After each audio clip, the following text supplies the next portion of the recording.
share a poem with you from Rilke. It's the depths of winter here in Aotearoa, and I need a little inspiration, and then I thought to share that with you. This poem from Rilke is called Go to the Limits of Your Longing. It goes something like this. God speaks to each of us as she makes us and walks with us out through that long night. These are the words we dimly hear.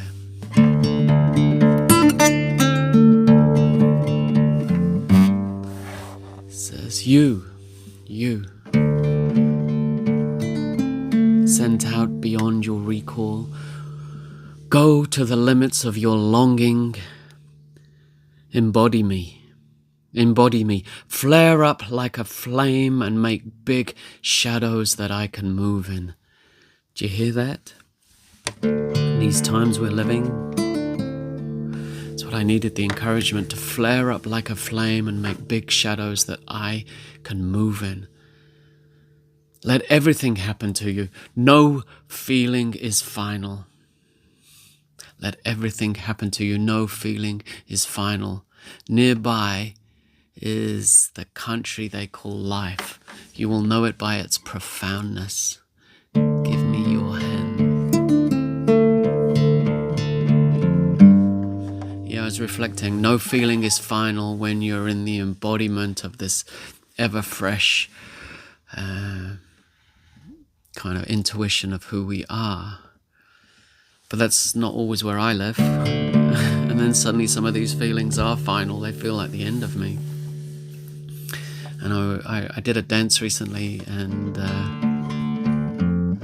someone shared with me their vision of embodiment. What it is embodiment's not just to be in this skin-encapsulated, selfing animal, but embodiment in the belly of the earth, embodiment in this mystery between Sky Father and Rangi Nui, an Earth Mother, to be embodied in that, to be embodied in the frong and the feather and the fern.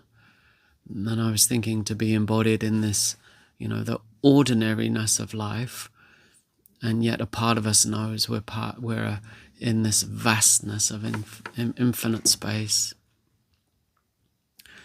And yeah, I don't want to,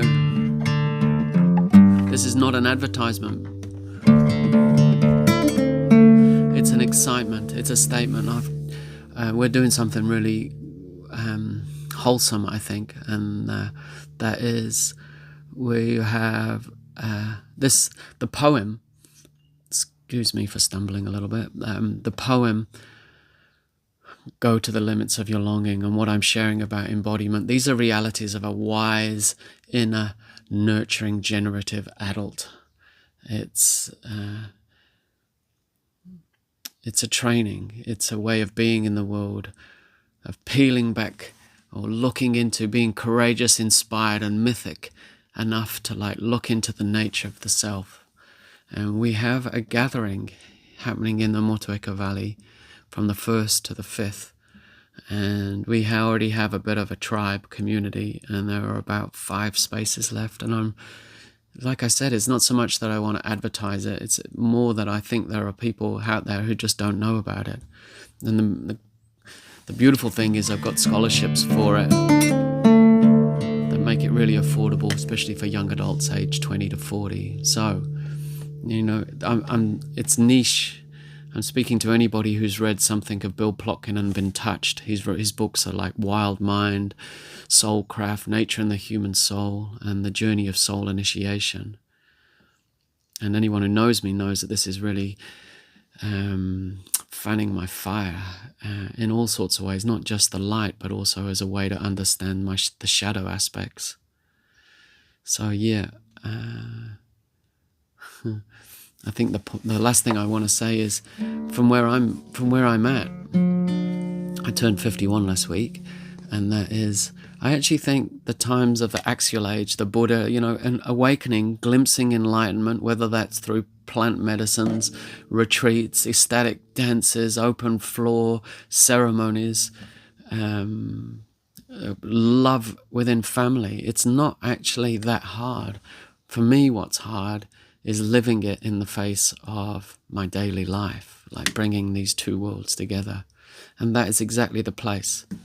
That is exactly the place of this wild, nurturing, generative adult. And I want that. I want that for us. I want that for the communities and the friends I live with, and for it to spread like a beautiful wildfire. This capacity to live with the kind of everyday brown paper bag of awakening, and to do well all the inheritance of this self-protecting, sometimes addictive, compulsive self. That's a fruitful marriage, those two. Yeah, so if you're curious, you can just jump on the website, Centre for the Great Turn, and look up Rewild, and there's an application for scholarship and a little bit more about the retreat. There's 5 places left if you're interested. Go to the limits of your longing. Embody me, flare up like a flame, and make big shadows that I can move in. No feeling is final. No feeling is final. Nearby is the country they call life. You'll know it by its profoundness. Give me your hand.